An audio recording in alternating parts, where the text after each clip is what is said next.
Hello, welcome back. Thank you, as always, for joining me. Let's jump right into the idea today of setting the goal. Yeah, setting the goal. And you might rightly wonder, what does this have to do with spirituality at all? Well, that's a really, really good question because we live in societies where we're under a lot of strain. I mean, it doesn't make any difference where you live in the world. We have heaped one pressure and another upon ourselves, and we believe that this is our lot in life, that we simply have to deal with all of this and we rarely, if ever, stop to consider the fact that it's all of our own making. As you go forward and study and practice this course, that idea becomes more and more prominent. In other words, we've made all this up. Really. Therein lies the solution. We can unmake it. We'll come back to that one often and in many videos. Having made the world, we can unmake it.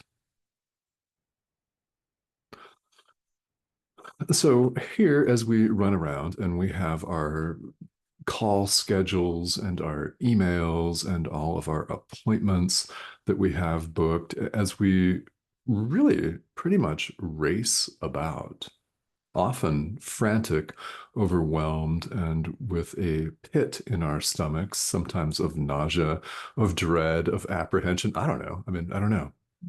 One minute we're in this place, and then we're absolutely blissful and joyous. And well, nothing lasts. It's lots and lots of impermanence and flux. So, in this impermanence and flux, we're invited in many different arenas in life to have goals. In the business world, we're invited to have goals. We're invited to have weight loss goals with our physical health. We're invited to set goals for exercise or the number of kilometers you're going to walk in a given day. Financial goals, relationship goals, right? All kinds of goals. And well, these goals seem to belong everywhere but spirituality, as we set them in other contexts. So let's just take the remainder of our time together today to talk about what happens when you set them in spirituality. Seriously, spirituality is, in fact, all of life. Yes, you still, if you have a job, go to the job, make money, pay the bills, things like that. What I mean by this is that spirituality encompasses every single facet of our lives, which of course is true. It encompasses our relationships in a big way. It encompasses our physical health. It encompasses our finances, our jobs, our careers, everything. It's universal, after all. So, not surprisingly, A Course in Miracles is universal in both theme and application. So, it's universal in theme. It applies to everybody. It is a self-study curriculum, so it makes no difference what tradition you were raised in, if any. Yeah. And it makes absolutely no difference what you're drawn to or practicing now, if anything. Although, well, you're watching this, so I know for a fact you're drawn to this material. And perhaps you don't know why. That's actually quite common. It's actually quite common, isn't it, to scroll on social media and then all of a sudden we're called to watch this certain video. But who's this guy, right? Well, nobody's special after all, but we're drawn to watch this video. That's your inner teacher speaking to you. And always, as always, there's a reason for that. So why does the Course devote an entire section of the text, chapter 17, section 6, to be precise? It's called Setting the Goal. And that's what we're looking at here today. Why would the Course devote an entire section to setting the goal? What does that have to do with spirituality? Everything. Absolutely everything. Anytime that we're uncomfortable, anytime we experience discomfort of any form, whether we're enraged and angry, or we're afraid, or stressed out, nervous, sad, right? It takes any number of different forms, but anytime we feel discomfort, yes, that is an opportunity for forgiveness, and it most certainly is. But it's also an opportunity for us to consider what this is for. What is this discomfort for? What is this dread for? What is this annoyance for? What do I want to come of this? Very valuable question to ask yourself.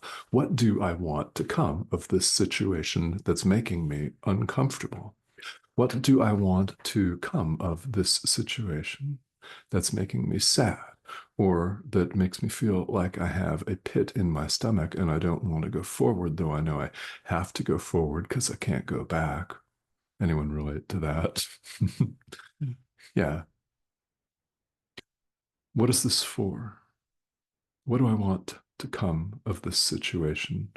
This is extremely important because we're invited here in studying A Course in Miracles to follow the guidance of our inner teacher, to relax and trust the guidance of our inner teacher, the Holy Spirit. So, what do we want to come of this situation? Well, here in the world, we often say, I want this phone call to be positive without knowing exactly what that means, right? I want to make money in this situation. I want to lose weight. I want to gain weight. I want to gain muscle mass. You know, I want to sleep or whatever it may be, whatever it may look like in the world. We're invited to consider the power of setting the goal as truth. What do I want to come of this situation? Truth.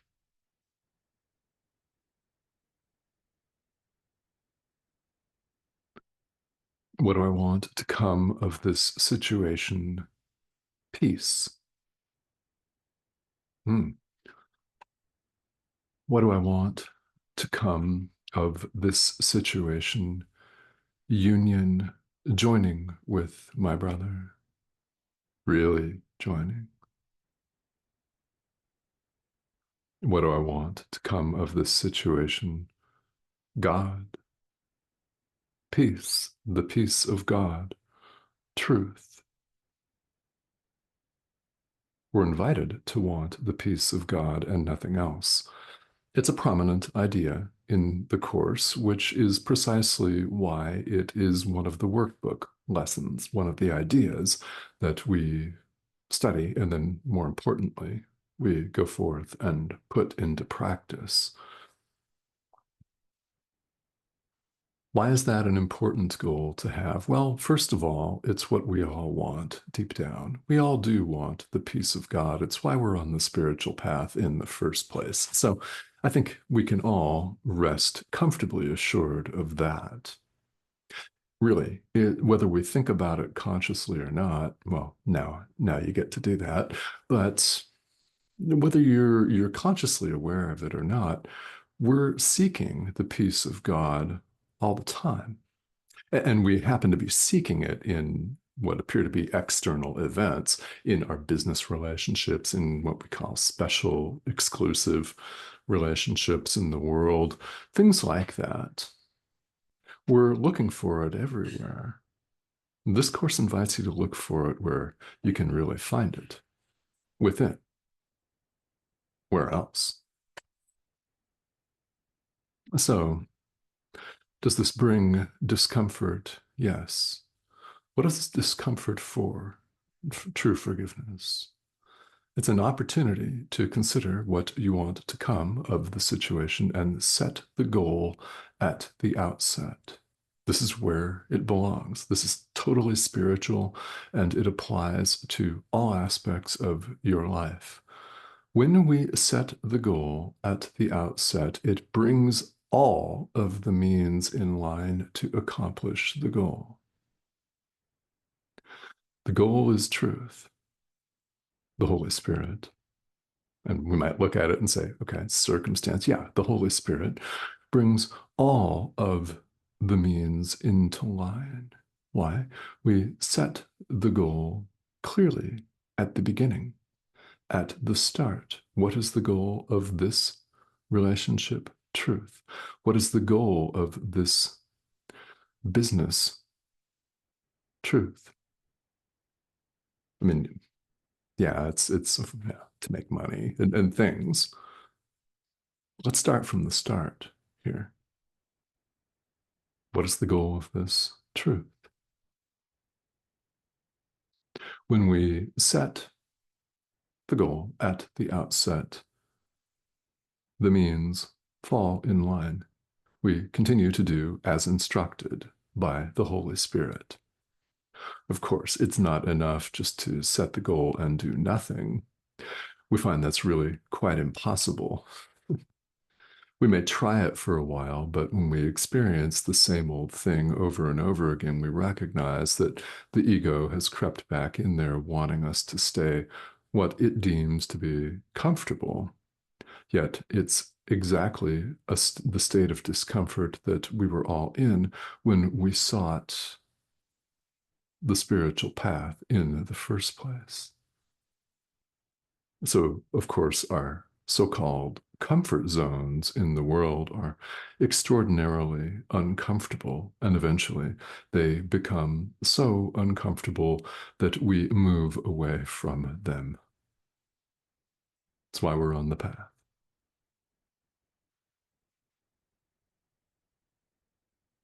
So the setting of the goal belongs at the outset, at the beginning. It determines the outcome and brings all of the means to achieve that outcome in line. The Holy Spirit does this automatically and instantly. Let him in, set the goal of truth for any situation. The ego, of course, sees it completely differently. The ego, in fact, has no positive goal for any situation. It doesn't know what it wants, which is why we appear to flail in the world. Really. It's why we appear to fluctuate and to get completely overwhelmed and to try one thing and then another without any satisfactory results at all and wonder why we're not getting what we really want. The ego keeps us spinning and it has no positive goal. It has no positive goal. It does not see things like the Holy Spirit does. In fact, they're complete opposites, which makes our choice, the more we think about it, easier. Holy Spirit, thank you. Right? And the ego has us flail, has us do things, has us engage in what might be a very, very strong and fervent period of activity, only to get the same result of confusion. And perhaps the confusion's all the deeper for having tried the umpteenth thing and still flopped. I mean, I think that in any arena of life, we can all relate to that at some point. All of us. Because it's what we habitually do. And that's what happens when we follow the ego because it has no positive goal. It has us flail and then look back on the past, error right there, and judge the situation based on the past, which does not exist. All judgment based on the past is automatically wrong. Automatically. Why? There is no past. There's only right now. Really. So the ego looks back on the situation and then passes judgment based on the past as to whether it's acceptable or whether it calls for vengeance. Pretty much. Whether it's acceptable to allow us to just keep flailing and pacify ourselves that we tried. We gave it a half-hearted effort because we had no firm goal in mind. Let's see where we're going with this. And the ego says, okay, well, either that's acceptable or it calls for vengeance. Who can we blame? Basically. Against whom can we lash out and spew our vitriol and slam on social media? Who can we blame for this? And we project our own nasty feelings of guilt, of fear. We blame. That's the ego. But the Holy Spirit sees it completely differently, 180 degrees, which is not a surprise. This whole course is about following the Holy Spirit. It's about setting the ego aside. And as we do it, we learn to relax and trust the Holy Spirit's guidance. Now, will this seem uncomfortable at first? Yes. Oh, yes. And perhaps you're experiencing that right now, and perhaps you've experienced it in various different situations in your life. I mean, again, this is universal. I think we all have.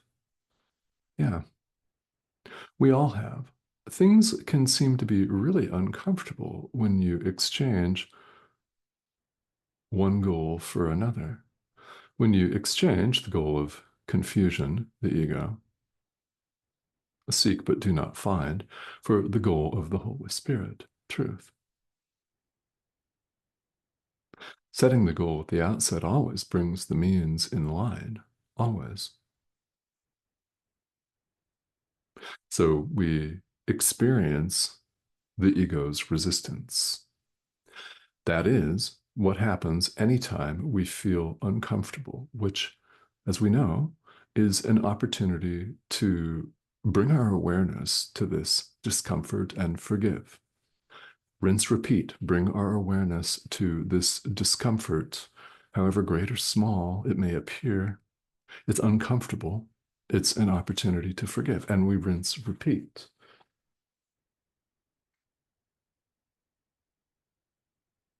The value of setting the goal at the outset is this.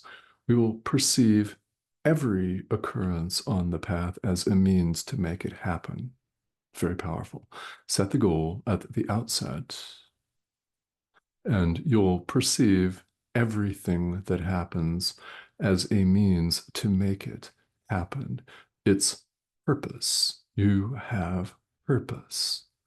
We often say in life, I need purpose. Yes, set the goal of truth, and you'll perceive everything that happens, whether it appears to be blissful or uncomfortable, as a means to make the goal happen. This is how we use the common enough idea of goal setting in spirituality.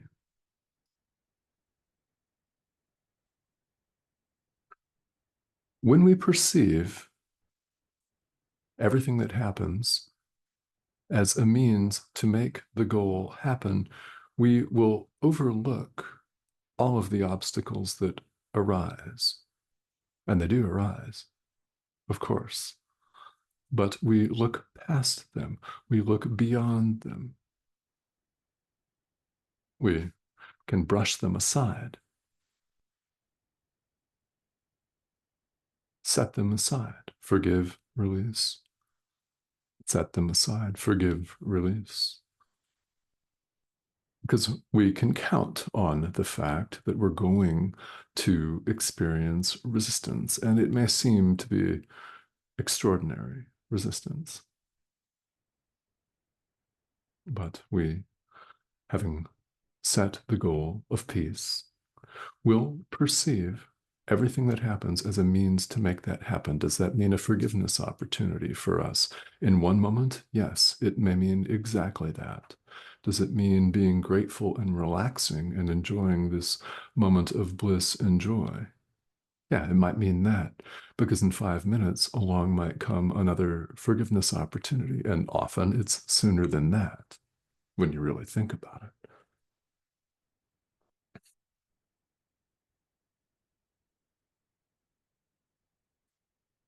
This is what gives purpose.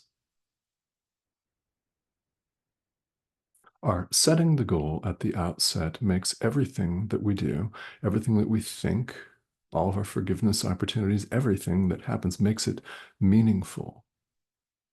It imbues our lives with meaning and purpose. That's what we all say we want, and they appear to be so elusive in the world. That's why we're all called to this video. It is. It's why we're drawn to the spiritual path in the first place.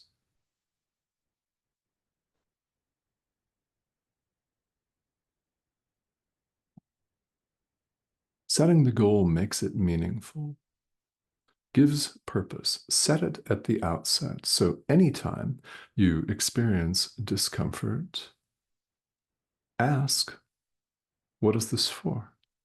What do I want to happen here? What do I want to happen here? Set the goal of peace and watch the means fall in line. Do as instructed.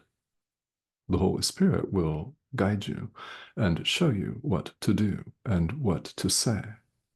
Count on the resistance of the ego, but you will find as you continue to practice this that resistance may not go away necessarily, but it looks to be less and less. And you discover when you end up in the same situation that you were once in that drove you mad, all of a sudden you'll discover that it doesn't bother you anymore. And you just continue to keep going. All right. So, this is one of those topics that comes up here in the course that has so much practical application that it literally applies to every facet of life. So, in short, we're invited to set the goal of truth in every relationship, in every transaction in the world, and relax and trust the guidance of our inner teacher who will show us what to do. All right. So I thank you, as always, for tuning in and for joining me here. Well, we never said this was dull. I mean, undoing the ego is anything but, isn't it? And we never said it was shallow, for which I don't know about you, but I'm deeply grateful. You deserve nothing less than depth and a direct path to set the ego aside and realize who you really are. And I know you know who that is. So, along the way, questions are most certainly bound to come up. I mean, especially as you get into the study and practice of this material and you're doing it. Yeah, what we say in the trenches here, doing the grind or in the trenches or whatever it is that we use these expressions from the business world, where we're taking the action, we're forgiving. Questions are absolutely normal and they're bound to arise. So if you have them, please feel welcome to leave them here. You're most welcome to do that. Incidentally, there's no such thing as a question that's too beginner-ish or too basic. In fact, those are often the best because it could be that someone who is a 30 plus year veteran of the course will listen to your question and get it. The proverbial light may come on for that person, and you never know. So I invite those questions. I also invite you to subscribe and join us, please. If you have not yet, please do that. This is the prompt in the corner of your screen over here. Click that. A will pops up saying subscribe. And when you join us, you'll get several videos each week here. It's an international community. It's a growing community. So thank you to those of us who have recently joined. It's great to have you here. And again, I'm always here to serve as a help, as a guide for you and assistance in any way that I can. So if you have questions, please feel welcome to leave them. And I will talk to all of you very, very soon.